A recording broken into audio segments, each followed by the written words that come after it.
من فرعون إنه كان عاليا من المسرفين.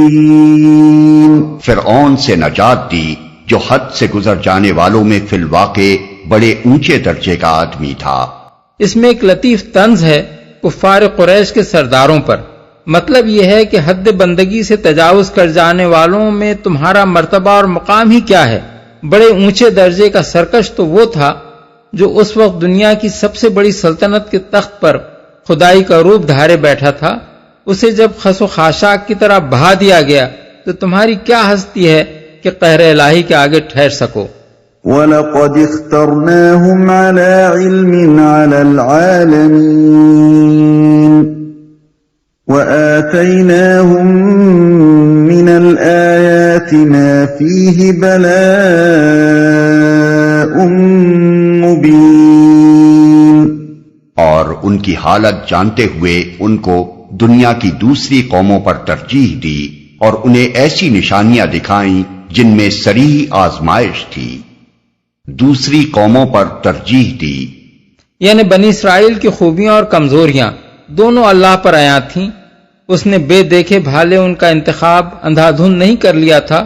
اس وقت دنیا میں جتنی قومیں موجود تھیں ان میں سے اس قوم کو جب اس نے اپنے پیغام کا حامل اور اپنی توحید کی دعوت کا لمبردار بنانے کے لیے چنا تو اس بنا پر چنا کہ اس کے علم میں وقت کی موجود قوموں میں سے یہی اس کے لیے موزوں تر تھی. إِنَّ هَٰؤُلَاءِ لَيَقُولُونَ إِنْ هِيَ إِلَّا مَوْتَتُنَا الْأُولَىٰ وَمَا نَحْنُ بِمُنشَرِينَ فَأْتُوا بِآبَائِنَا إِن كُنتُمْ صَادِقِينَ. یہ لوگ کہتے ہیں ہماری پہلی موت کے سوا اور کچھ نہیں، اس کے بعد ہم دوبارہ اٹھائے جانے والے نہیں ہیں.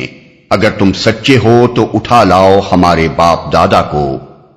دوبارہ اٹھائے جانے والے نہیں ہیں یعنی پہلی دفعہ جب ہم مریں گے تو بس فنا ہو جائیں گے، اس کے بعد پھر کوئی زندگی نہیں ہے.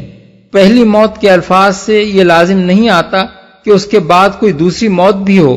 ہم جب یہ کہتے ہیں کہ فلاں شخص کے ہاں پہلا بچہ پیدا ہوا تو اس قول کے صادق ہونے کے لیے یہ ضروری نہیں ہوتا کہ اس کے بعد لازماً دوسرا بچہ پیدا ہو، بلکہ صرف یہ کافی ہوتا ہے کہ اس سے پہلے کوئی بچہ نہ ہوا ہو. ہمارے باپ دادا کو. ان کا استدلال یہ تھا کہ ہم نے کبھی مرنے کے بعد کسی کو دوبارہ جی اٹھتے نہیں دیکھا ہے، اس لیے ہم یقین رکھتے ہیں کہ مرنے کے بعد کوئی دوسری زندگی نہیں ہوگی. تم لوگ اگر دعویٰ کرتے ہو کہ دوسری زندگی ہوگی تو ہمارے اجداد کو قبروں سے اٹھا لاؤ تاکہ ہمیں زندگی بعد موت کا یقین آ جائے. یہ کام تم نے نہ کیا تو ہم سمجھیں گے کہ تمہارا دعویٰ بے بنیاد ہے. یہ گویا ان کے نزدیک حیات بعد الموت کی تردید میں بڑی پختہ دلیل تھی، حالانکہ سراسر محمل تھی. آخر ان سے یہ کہا کس نے تھا کہ مرنے والے دوبارہ زندہ ہو کر اسی دنیا میں واپس آئیں گے؟ اور نبی صلی اللہ علیہ وسلم یا کسی مسلمان نے یہ دعویٰ کب کیا تھا کہ ہم مردوں کو زندہ کرنے والے ہیں؟ أَهُمْ خَيْرٌ أَمْ قَوْمُ تُبَّعٍ وَالَّذِينَ مِن قَبْلِهِمْ أَهْلَكْنَاهُمْ إِنَّهُمْ كَانُوا مُجْرِمِينَ. یہ بہتر ہیں یا تبا کی قوم اور اس سے پہلے کے لوگ، ہم نے ان کو اسی بنا پر تباہ کیا کہ وہ مجرم ہو گئے تھے. تبا کی قوم. تبا قبیلہ حمیر کے بادشاہوں کا لقب تھا. جیسے کسرا، قیصر، فرعون وغیرہ القاب مختلف ممالک کے بادشاہوں کے لیے مخصوص رہے ہیں. یہ لوگ قوم سبا کی ایک شاخ سے تعلق رکھتے تھے. 115 قبل مسیح میں ان کو سبا کے ملک پر غلبہ حاصل ہوا اور سن 300 تک یہ حکمراں رہے. عرب میں صدیوں تک ان کی عظمت کے افسانے زباں زدہ خلائق رہے ہیں. وہ مجرم ہو گئے تھے. یہ کفار کے اعتراض کا پہلا جواب ہے. اس جواب کا خلاصہ یہ ہے کہ انکار آخرت وہ چیز ہے جو کسی شخص، گروہ یا قوم کو مجرم بنائے بغیر نہیں رہتی. اخلاق کی خرابی اس کا لازمی نتیجہ ہے، اور تاریخ انسانی شاہد ہے کہ زندگی کے اس نظریے کو جس قوم نے بھی اختیار کیا ہے وہ آخر کار تباہ ہو کر رہی ہے۔ رہا یہ سوال کہ یہ بہتر ہیں یا تبا کی قوم اور اس سے پہلے کے لوگ، اس کا مطلب یہ ہے کہ یہ کفار مکہ تو اس خوشحالی اور شوکت و حشمت کو پہنچ بھی نہیں سکے ہیں جو تبا کی قوم اور اس سے پہلے سبا اور قوم فرعون اور دوسری قوموں کو حاصل رہی ہے، مگر یہ مادی خوشحالی اور دنیاوی شان و شوکت اخلاقی زوال کے نتائج سے ان کو کب بچا سکی تھی کہ یہ اپنی ذرا سی پونجی اور اپنے ذرائع وسائل کے بلبوتے پر ان سے بچ جائیں گے۔ وما خلقنا السماوات والأرض وما بينهما لاعبين ما خلقناهما إلا بالحق ولكن أكثرهم لا يعلمون۔ یہ آسمان و زمین اور ان کے درمیان کی چیزیں ہم نے کچھ کھیل کے طور پر نہیں بنا دی ہیں، ان کو ہم نے برحق پیدا کیا ہے مگر اکثر لوگ جانتے نہیں ہیں۔ یہ ان کے اعتراض کا دوسرا جواب ہے۔ اس کا مطلب یہ ہے کہ جو شخص بھی حیات بعد الموت اور آخرت کی جزا و سزا کا منکر ہے وہ دراصل اس کارخانہ عالم کو کھلونا اور اس کے خالق کو نادان بچہ سمجھتا ہے۔ اسی بنا پر اس نے یہ رائے قائم کی ہے کہ انسان دنیا میں ہر طرح کے ہنگامے برپا کر کے ایک روز بس یوں ہی مٹی میں رل مل جائے گا اور اس کے کسی اچھے یا برے کام کا کوئی نتیجہ نہ نکلے گا، حالانکہ یہ کائنات کسی کھلنڈرے کی نہیں بلکہ ایک خالق حکیم کی بنائی ہوئی ہے، اور کسی حکیم سے یہ توقع نہیں کی جا سکتی کہ وہ فعل عبث کا ارتکاب کرے گا۔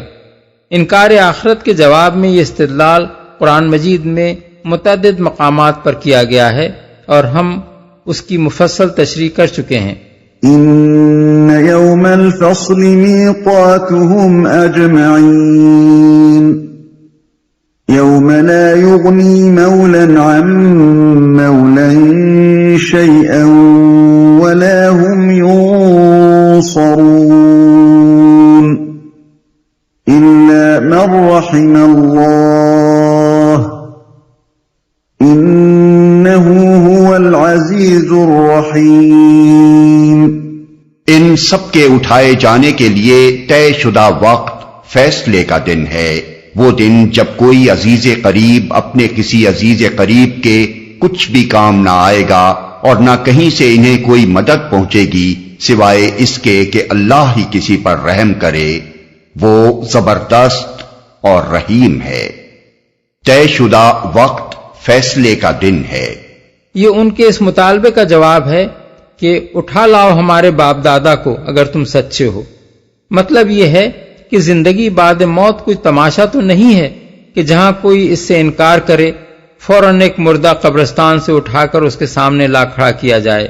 اس کے لیے تو رب العالمین نے ایک وقت مقرر کر دیا ہے جب تمام اولین و آخرین کو وہ دوبارہ زندہ کر کے اپنی عدالت میں جمع کرے گا اور ان کے مقدمات کا فیصلہ صادر فرمائے گا۔ تم مانو چاہے نہ مانو، یہ کام بہرحال اپنے وقت مقرر پر ہی ہوگا۔ تم مانو گے تو اپنا ہی بھلا کرو گے، کیونکہ اس طرح قبل از وقت خبردار ہو کر اس عدالت سے کامیاب نکلنے کی تیاری کر سکو گے۔ نہ مانو گے تو اپنا ہی نقصان کرو گے، کیونکہ اپنی ساری عمر اس غلط فہمی میں کھپا دو گے کہ برائی اور بھلائی جو کچھ بھی ہے بس اسی دنیا کی زندگی تک ہے، مرنے کے بعد پھر کوئی عدالت نہیں ہونی ہے جس میں ہمارے اچھے یا برے اعمال کا کوئی مستقل نتیجہ نکلنا ہو۔ کسی عزیز قریب، اصل میں لفظ مولا استعمال کیا گیا ہے جو عربی زبان میں ایسے شخص کے لیے بولا جاتا ہے جو کسی تعلق کی بنا پر دوسرے شخص کی حمایت کرے، قطع نظر اس سے کہ وہ رشتہ داری کا تعلق ہو یا دوستی کا یا کسی اور قسم کا۔ زبردست اور رحیم ہے۔ ان فقروں میں بتایا گیا ہے کہ فیصلے کے دن جو عدالت قائم ہوگی اس کا کیا رنگ ہوگا۔ کسی کی مدد یا حمایت وہاں کسی مجرم کو نہ چھڑا سکے گی، نہ اس کی سزا کم ہی کرا سکے گی۔ کلی اختیارات اس حاکم حقیقی کے ہاتھ میں ہوں گے جس کے فیصلے کو نافذ ہونے سے کوئی طاقت روک نہیں سکتی اور جس کے فیصلے پر اثر انداز ہونے کا بلبوتا کسی میں نہیں ہے۔ یہ بالکل اس کے اپنے اختیار تمیزی پر موقوف ہوگا کہ کسی پر رحم فرما کر اس کو سزا نہ دے یا کم سزا دے، اور حقیقت میں اس کی شان یہی ہے کہ انصاف کرنے میں بے رحمی سے نہیں بلکہ رحم ہی سے کام لے۔ لیکن جس کے مقدمے میں جو فیصلہ بھی وہ کرے گا وہ بہرحال بے کم و کاست نافذ ہوگا۔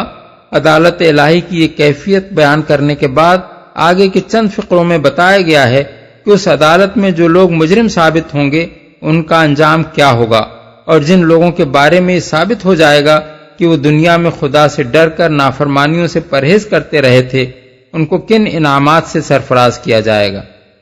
ان شجرۃ الزقوم طعام الاثیم كالمهل يغلي في البطون كغلي الحمیم۔ زقوم کا درخت گناہگار کا کھاجا ہوگا، تیل کی تلچھٹ جیسا، پیٹ میں اس طرح جوش کھائے گا جیسے کھولتا ہوا پانی جوش کھاتا ہے۔ تیل کی تلچھٹ اصل میں لفظ المحل استعمال ہوا ہے جس کے کئی معنی ہیں: پگھلی ہوئی دھات، پیپ، لہو، پگھلا ہوا تارکول، لاوا، تیل کی تلچھٹ۔ یہ مختلف معنی اہل لغت اور مفسرین نے بیان کیے ہیں، لیکن اگر زقوم سے مراد وہی چیز ہے جسے ہمارے ہاں تھوہر کہتے ہیں تو اس کو چبانے سے جو رس نکلے گا اغلب یہی ہے کہ وہ تیل کی تلچھٹ سے مشابہ ہوگا۔ خذوه فاعتلوه إلى سواء الجحيم ثم صبوا فوق رأسه من عذاب الحميم ذق إنك أنت العزيز الكريم إن هذا ما كنتم به تمترون۔ پکڑو اسے اور رگیدتے ہوئے لے جاؤ اس کو جہنم کے بیچوں بیچ، اور انڈیل دو اس کے سر پر کھولتے ہوئے پانی کا عذاب۔ چکھ اس کا مزہ، بڑا زبردست عزت دار آدمی ہے تو۔ یہ وہی چیز ہے جس کے آنے میں تم لوگ شک رکھتے تھے۔ ان المتقین فی مقام امین فی جنات وعیون یلبسون من سندس واستبرق متقابلین كذلك وزوجناهم بحور عين يدعون فيها بكل فاكهة آمنين لا يذوقون فيها الموت إلا الموتة الأولى ووقاهم عذاب الجحيم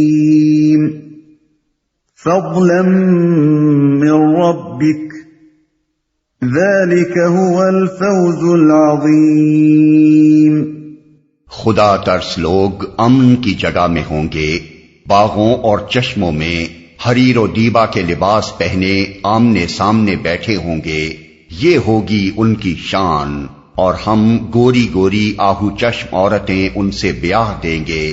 وہاں وہ اطمینان سے ہر طرح کی لذیذ چیزیں طلب کریں گے، وہاں موت کا مزہ وہ کبھی نہ چکھیں گے، بس دنیا میں جو موت آ چکی سو آ چکی، اور اللہ اپنے فضل سے ان کو جہنم کے عذاب سے بچا دے گا، یہی بڑی کامیابی ہے۔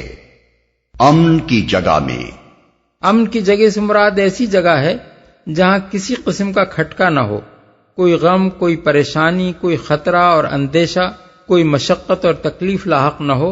حدیث میں آتا ہے کہ رسول اللہ صلی اللہ علیہ وسلم نے فرمایا، اہل جنت سے کہہ دیا جائے گا کہ یہاں تم ہمیشہ تندرست رہو گے، کبھی بیمار نہ ہوگے، ہمیشہ زندہ رہو گے، کبھی نہ مرو گے، ہمیشہ خوشحال رہو گے، کبھی خستحال نہ ہوگے، ہمیشہ جوان رہو گے، کبھی بوڑھے نہ ہوگے۔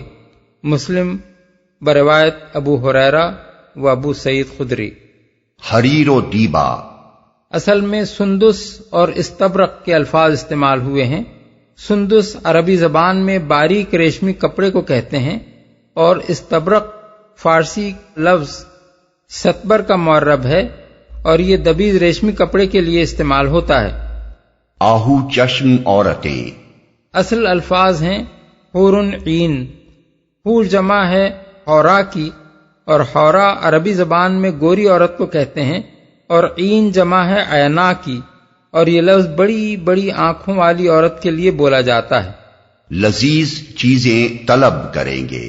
اطمینان سے طلب کرنے کا مطلب یہ ہے کہ جو چیز جتنی چاہیں گے بے فکری کے ساتھ جنت کے خادموں کو اس کے لانے کا حکم دیں گے اور وہ حاضر کر دی جائے گی۔ دنیا میں کوئی شخص ہوٹل تو درکنار خود اپنے گھر میں اپنی چیز بھی اس اطمینان سے طلب نہیں کر سکتا جس طرح وہ جنت میں طلب کرے گا، کیونکہ یہاں کسی چیز کے بھی اتھاہ ذخیرے کسی کے پاس نہیں ہوتے، اور جو چیز بھی آدمی استعمال کرتا ہے اس کی قیمت بہرحال اس کی اپنی جیب ہی سے جاتی ہے۔ جنت میں مال اللہ کا ہوگا اور بندے کو اس کے استعمال کی کھلی اجازت ہوگی، نہ کسی چیز کے ذخیرے ختم ہو جانے کا خطرہ ہوگا، نہ بعد میں بل پیش ہونے کا کوئی سوال۔ جہنم کے عذاب سے بچا دے گا۔ اس آیت میں دو باتیں قابل توجہ ہیں۔ ایک یہ کہ جنت کی نعمتوں کا ذکر کرنے کے بعد جہنم سے بچائے جانے کا ذکر خاص طور پر الگ فرمایا گیا ہے، حالانکہ کسی شخص کا جنت میں پہنچ جانا آپ سے اس امر کو مستلزم ہے کہ وہ جہنم میں جانے سے بچ گیا۔ اس کی وجہ یہ ہے کہ فرما برداری کے انعام کی قدر انسان کو پوری طرح اسی وقت محسوس ہو سکتی ہے جبکہ اس کے سامنے یہ بات بھی ہو کہ نافرمانی کرنے والے کہاں پہنچے ہیں اور وہ کس برے انجام سے بچ گیا ہے۔ دوسری قابل توجہ بات اس میں یہ ہے کہ اللہ تعالیٰ ان لوگوں کے جہنم سے بچنے اور جنت میں پہنچنے کو اپنے فضل کا نتیجہ قرار دے رہا ہے۔ اس سے انسان کو اس حقیقت پر متنبہ کرنا مقصود ہے کہ یہ کامیابی کسی شخص کو نصیب نہیں ہو سکتی جب تک اللہ کا فضل شامل حال نہ ہو۔ اگرچہ آدمی کو انعام اس کے اپنے حسن عمل ہی پر ملے گا، لیکن اول تو حسن عمل ہی کی توفیق آدمی کو اللہ کے فضل کے بغیر کیسے نصیب ہو سکتی ہے؟ پھر جو بہتر سے بہتر عمل بھی آدمی سے بن آ سکتا ہے وہ کبھی کامل و اکمل نہیں ہو سکتا جس کے متعلق دعوے سے یہ کہا جا سکے کہ اس میں نقص کا کوئی پہلو نہیں ہے۔ یہ اللہ ہی کا فضل ہے کہ وہ بندے کی کمزوریوں اور اس کے عمل کی خامیوں کو نظر انداز کر کے اس کی خدمات کو قبول فرما لے اور اسے انعام سے سرفراز فرمائے، ورنہ باریک بینی کے ساتھ حساب کرنے پر وہ اتر آئے تو کس کی یہ ہمت ہے کہ اپنی قوت بازو سے جنت جیت لینے کا دعویٰ کر سکے؟ یہی بات ہے جو حدیث میں رسول اللہ صلی اللہ علیہ وسلم سے منقول ہوئی ہے۔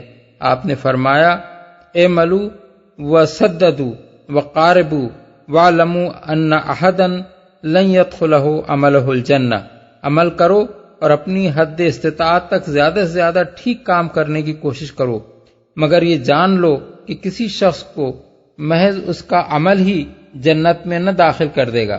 لوگوں نے عرض کیا، یا رسول اللہ، کیا آپ کا عمل بھی؟ فرمایا، ولا انا الا ان یتغمدنی اللہ برحمتہ، ہاں میں بھی محض اپنے عمل کے زور سے جنت میں نہ پہنچ جاؤں گا الا یہ کہ مجھے میرا رب اپنی رحمت سے ڈھانک لے۔ فَإِنَّمَا يَسَّرْنَاهُ بِلِسَانِكَ لَعَلَّهُمْ يَتَذَكَّرُونَ فَارْتَقِبْ إِنَّهُمْ مُرْتَقِبُونَ۔ اے نبی، ہم نے اس کتاب کو تمہاری زبان میں سہل بنا دیا ہے تاکہ یہ لوگ نصیحت حاصل کریں۔ اب تم بھی انتظار کرو، یہ بھی منتظر ہیں۔ یعنی اب اگر یہ لوگ نصیحت قبول نہیں کرتے تو دیکھتے رہو کہ ان کی کس طرح شامت آتی ہے، اور یہ بھی منتظر ہیں کہ دیکھیں تمہاری اس دعوت کا کیا انجام ہوتا ہے۔